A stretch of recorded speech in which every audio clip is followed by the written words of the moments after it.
জিনিসটা আমরা দেখেছি। কিন্তু এখন লোকসভা নির্বাচন, এই লোকসভা নির্বাচনকে কেন্দ্র করেও কিন্তু বিভিন্ন জায়গায় সন্ত্রাস হচ্ছে।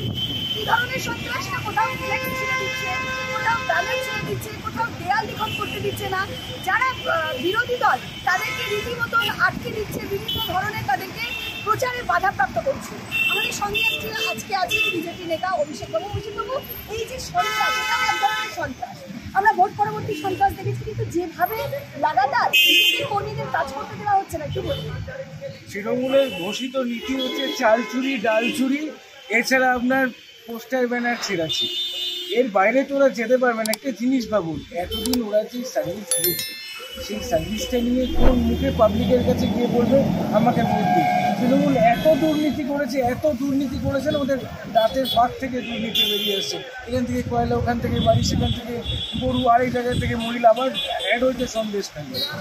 এইসব নিয়ে মানুষের কাছে যাবে, মানুষ ভোট দেবে না, এইটা নিয়ে ওরা প্রত্যয়। তার জন্য বিভিন্নভাবে চেষ্টা করতে হবে বিরোধী দলগুলোকে, স্পেশালি বিজেপিকে, যারা ওদের ওই ইন্ডিপেন্ডি জোটে নেই, তাদেরকে ডিমিন করে। কিন্তু বিষয়টা সন্দেশখালীর কথা বললেন, সন্দেশখালীর আসল ঘটনা তো সামনে বেরিয়ে এসছে। আমরা স্টিং দেখলাম, স্টিং অপারেশনে কিন্তু দেখলাম যে কীভাবে মহিলাদেরকে বিজেপির লোকেরা টাকা দিয়েছে।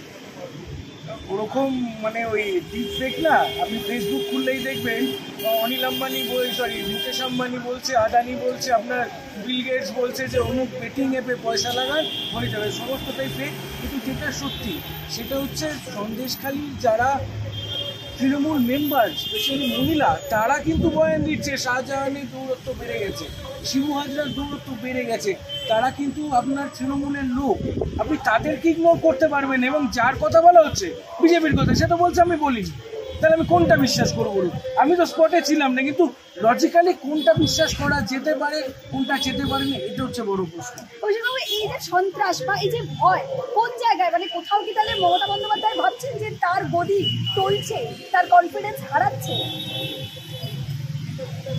বাড়িতে একটা বাচ্চা মেয়ে যখন জন্মায়, তখন প্রথমে সে কাঁদে, ফের হাসে, ফের হামা কাটে, ফের কথা বলতে শেখে, ফের জামা কাপড় পরে, লেখাপড়া করে বড় হয়।